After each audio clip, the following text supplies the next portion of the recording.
व्यक्ति एक, व्यक्तित्व अनेक। इस पुस्तक में आज हम पढ़ेंगे वे इतना लिखकर दे गए हैं कि हम उनको भूल नहीं सकते। इस विषय पर ज्ञानामृत मासिक के मुख्य संपादक तथा ईश्वरीय विश्वविद्यालय के प्रशासनों के प्रशासक ब्रह्मा कुमार भ्राता आत्म प्रकाश जी भ्राता जगदीश जी के साथ के अपने संस्मरण इस प्रकार सुना रहे हैं। तो चलिए आज हम इसे पढ़ते हैं। मैंने कहा, आप राम समान हैं और मैं भरत समान हूँ। जब वे बीमार थे और मधुबन सुखधाम में रहते थे, तब मैं उनसे मिलने गया था कुछ किताबें लेकर। उस समय उन्होंने बहुत दिल से खुलकर बातें की। मैगज़ीन के बारे में पूछा, उसकी संख्या के बारे में पूछा। ज्ञानामृत और वर्ल्ड रिन्यूअल पत्रिकाएं भी दिखाई। बहुत खुश हुए और कहा कि आपने स्टैंडर्ड अच्छा मेंटेन किया है।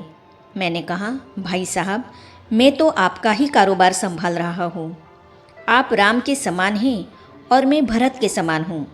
आपके मार्गदर्शन में आपका ही कार्य संभाल रहा हूँ। उन्होंने कहा, नहीं नहीं, ऐसी बात नहीं, आप भी बहुत अच्छे अनुभवी हो गए हो। उन्होंने कहा कि मैगज़ीन और पुस्तकों का प्रिंटिंग स्तर बढ़ा है। आपस में सब भाई बहनें मिलकर बहुत अच्छी तरह से कारोबार संभाल रहे हो। बहुत अच्छा कार्य चल रहा है। मुझे बहुत खुशी है। मैं अभी संतुष्ट हूँ। उनके मुख से इन बातों को सुनकर मेरा दिल भर आया। मेरा लक्ष्य था कि कभी मैं उनको संतुष्ट करूँ। आज वो पूरा हो गया। मुझे बहुत खुशी हुई। उन्होंने बाबा का और ईश्वरीय विश्वविद्यालय का नाम प्रत्यक्ष किया। वे अंत तक कहते रहे कि मैं बाबा को प्रत्यक्ष नहीं कर सका, लेकिन मैं कहता हूँ कि उन्होंने बाबा का और ईश्वरीय विश्वविद्यालय का नाम प्रत्यक्ष किया ही है। उनकी आयु 72 वर्ष की थी, लेकिन उन्होंने 100 वर्षों जितनी सेवा की। उन्होंने बहुत लिखा है।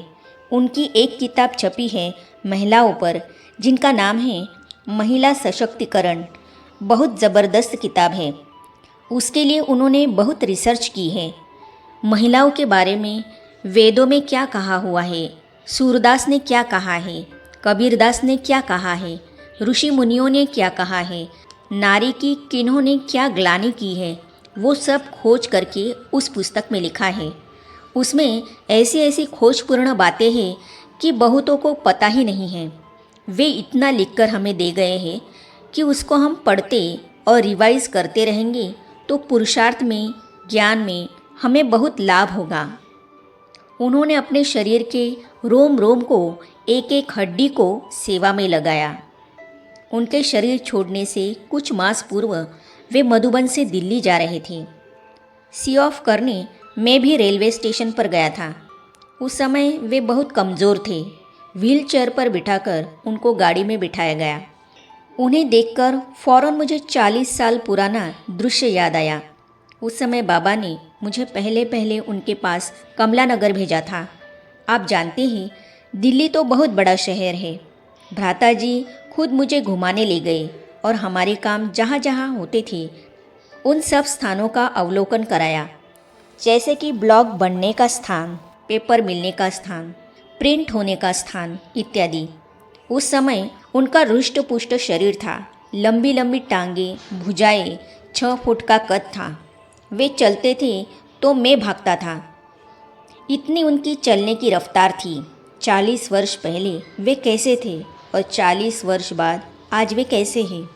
इन 40 वर्षों में उन्होंने कितने कार्य किए हैं, जाना तो हम सभी को है। आज नहीं तो कल सबको एक दिन शरीर को तो छोड़ना ही है, लेकिन उन्होंने अपने शरीर के रोम रोम को, एक एक हड्डी को सेवा में लगाया। जीवन भर बाबा की सेवा में लगे रहे।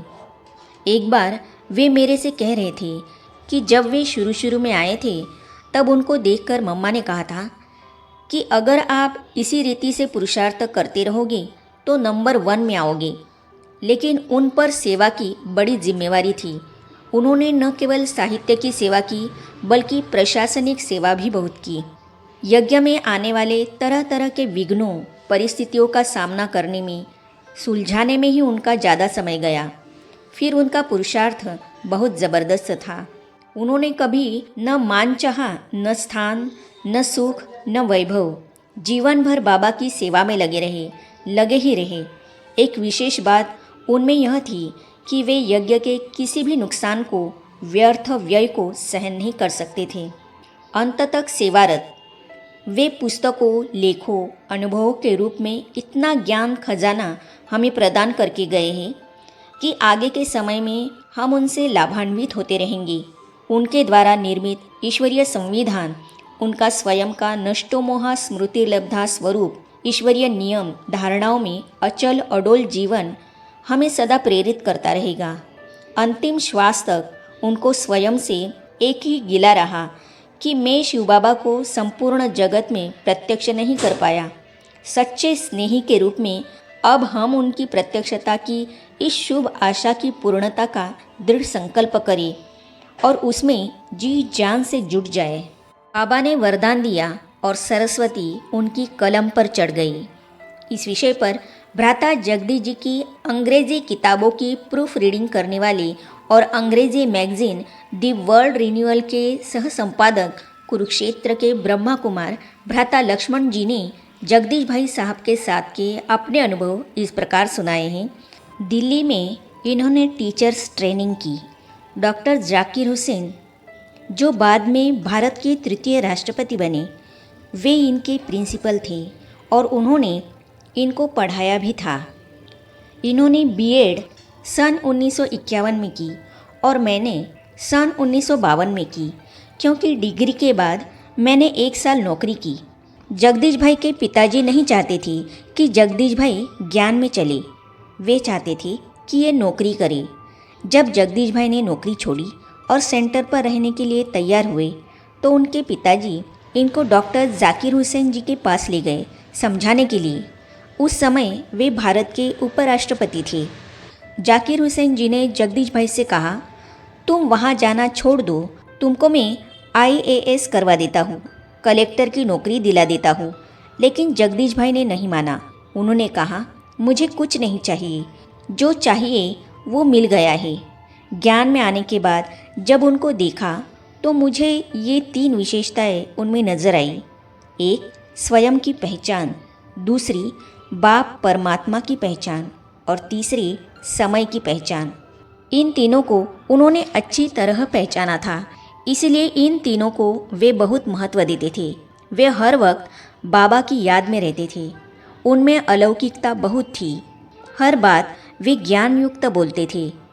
एक बार करनाल में प्रदर्शनी लगी हुई थी, वे भी आए थे। रात को जब सोने लगे तो रजाई ओढ़ते उन्होंने कहा कि चलो भाई, अब कब्र दाखिल होना है। वे गंभीर भी उतने ही थे और हंसमुख भी उतने ही थे। कार्य करने में उनको अपने में बहुत विश्वास था। दूसरों को भी वे ऐसे ही बनाने की कोशिश करते थे और बनाते भी थे। तेज बुद्धि वाले और तेज नज़र वाले। ज्ञानामृत पत्रिका का नाम पहले त्रिमूर्ति था। छपवाने के लिए कागज़ के बंडल कंधे पर रखकर छापखाने में ले जाते थे। लोग इनको देखकर हंसते थे कि देखो यह ज्ञानामृत का संपादक क्या कर रहा है। पत्रिका छपने तक लेखों को लिखते ही रहते थे और करेक्शन करते ही रहते थे। उनकी बुद्धि और नज़र इतनी तेज़ थी कि पुस्तक या मैगज़ीन की गलतियाँ जहाँ होती थी वही नज़र जाती थी। एक बार मुझे जिम्मा दिया हिंदी और अंग्रेज़ी मैगज़ीन छपवाने का। मैगज़ीन छप चुकी थी, लेकिन जगदीश भाई ने उसकी गलती निकालकर सुधारने के लिए कहा। प्रेस में जो कंपोज़र था वो हंस पड़ा। कहता है, एक ऐसा भी संपादक है जो मैटर छपने के बाद भी गलतियाँ निकाल कर ले आता है करेक्शन के लिए। आगे हम पढ़ेंगे साहित्यकार भी और भौतिक शास्त्री भी। तो इन अनुभवों को हम पढ़ेंगे अगली कड़ी में। तो ये जानने और पढ़ने के लिए इस चैनल को सब्सक्राइब करने के साथ ही साइड में जो बेल आइकॉन है उसे भी क्लिक कीजिए, ताकि आने वाली सभी वीडियो और अब तक की सारी वीडियो आप तक पहुंचती रहेगी। ओम शांति।